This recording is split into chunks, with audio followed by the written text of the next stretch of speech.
Hey guys, welcome to day 328 of 365 days of practice, also known as Thanksgiving Eve in the United States.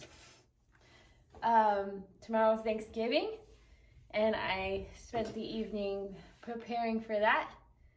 And so I have fibromyalgia, which, hold on, I feel like this is a little crooked. Maybe it's me. I don't know. Stop shaking. I have fibromyalgia, and so my diet is pretty specified just to, try and regulate my symptoms a little bit. And it's actually helped tremendously improve my life. So I'm still in pain, often, but it's just not like this. I used to just feel like I was walking through like mud or sand, sand constantly. Like I just felt super sluggish and tired, and that doesn't happen all the time anymore. And so just that alone has made the diet well worth following.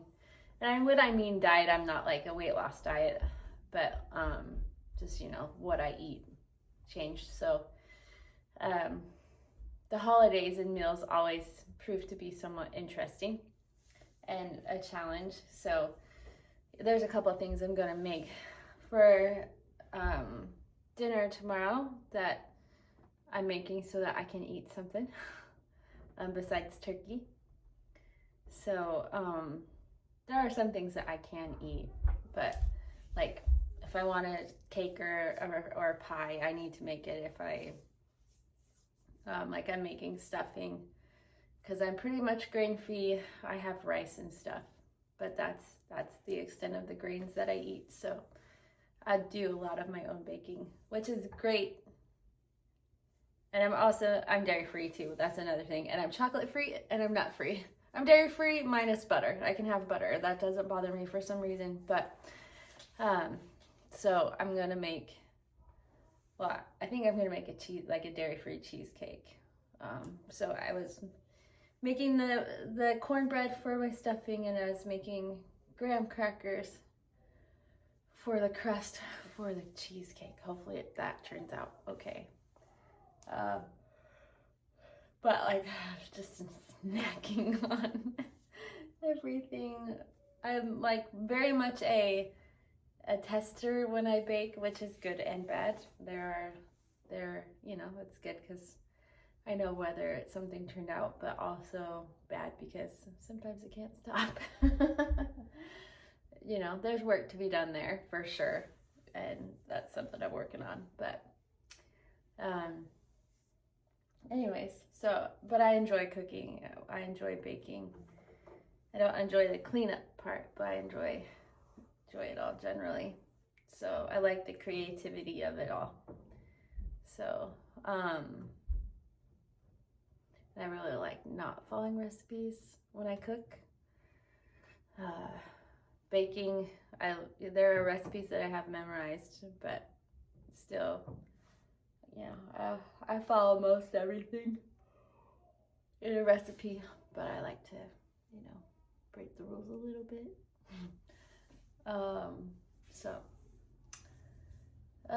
But yeah, that's one of the ways I express my creativity. So that was today, and we went and did some fun things together.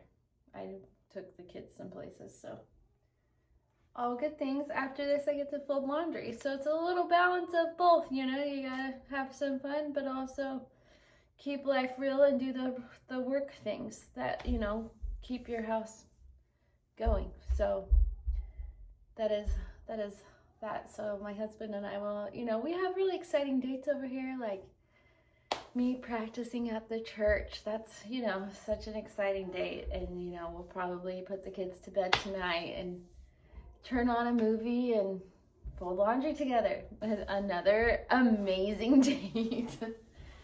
But anything that I can do to spend more time with my guy, that is good enough for me. So today I decided, because of my laundry date, and needing to do the bedtime routine with my kids, I've decided that I'm going to sight read something. And this is music I don't have on my app yet, so I'm going to be having to swipe to turn the pages. But it's called Blumenlied by Gustav Lange is what I'm guessing, because it sounds like it's a German word. Blumen is flowers. I don't remember, my piano student that is doing it for his recital, the title is in English, and I don't remember. Oh, I have it up here. Hold on. Oh, speaking of, I need to do the program. I need to type up the program for my students. Oh, it's just the flower song. So, lead in. I guess that would make sense with the word for singing. Maybe? No, singing? I don't know. And I took German in high school and a little bit in college, and I don't remember much. So, the flower song by Gustav Lange. I'm pretty sure it's Lange if it's German, but I'm going to read it. I'm going to sight read it. I'm familiar with the song because he's been playing it for me. He found it, though. I love when my students find music to play because it's music that they really want to play. And that makes a huge difference in their desire to learn. If it's stuff that they enjoy, when they're younger and they're first learning, it's a lot of method. I teach them a method and stuff, but as they get to the point where they're late intermediate, early advanced. Hey, out. Don't mess up my tripod again. You can say hi. Come here. Hey, come. Up. What are you doing? Are you being... Come here.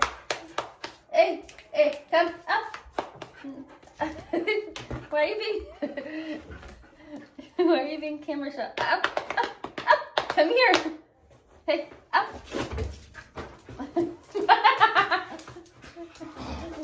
What are you doing? Okay, up. Hey, out. Come here. Up. Come here. What?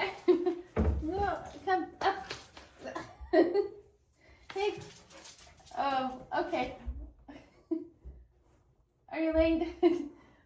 Look at him being such a good boy. He's sitting down on his bed. I know I've said this before, but during lessons he's not allowed in here because he's too much of a distraction. He has a hard time being far away from me. This is way farther than he normally is. Usually he's underfoot, but during lessons he used to be underneath the piano, underneath the bench, and it was just so distracting. And so he stays over there. That's also very helpful when people come over, because if I can get him to sit there, then, because he gets really excited when people come. And so if I get him to sit down, then it helps him regulate his response a little bit better, so he's not jumping all over them. And I'm trying to teach him to wait until they come to him. And so he's come a long way. He used to be crazy insane, and now he's just a little crazy sometimes if I don't get to him soon enough. But during piano lessons he's done really well, and I have treats right there for him. Hey, what you doing? Come here. Nope, he's gonna sit over there and hope for a treat, I think. All right, luckily this song is lento, so it doesn't have to be crazy fast. So I'm excited to sight read it. My rule usually with my students that are advanced that bring me music, or intermediate or early advanced or whatever that bring me music, is that I have to sight read it before them. Sight read it, when they first start learning it, just because I love to sight read new music. I said it before, but I think it's like discovering a new island, or I feel like not a conquistador because that sounds negative, but I feel like I'm an explorer, you know, that has discovered something new. And like, what is it going to tell me? So I always make my students, not make my, I always have my students, I always play my students' music usually beforehand, but I haven't with this because just we have limited time. And I wanted to make sure that we had time for him to work through it because the recital's next week, so.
pretty. I mean, I knew that song was pretty though, but I thought it would do worse than I did. So there's that. There's just a couple parts where there was like a big run here or there that needed some work. I even, for my student, I have focus on this part for some of them. So, I don't know.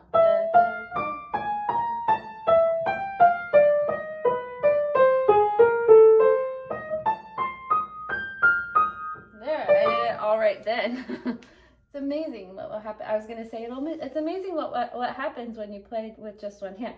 But that part is played with just one hand anyways. So it's amazing what happens when you look at it and play it for a second or third time. Actually, that was just the second time, that part. But if you take the time to look at the pattern, maybe if I would have looked at it ahead of time, like just looked at it and read through it and then went to go play it, I don't know. Maybe it would have been better, but it's better than I thought it was going to be. So, win-win. All right, thanks for joining me for day 328. 9? Please hold. What was it? I do not know.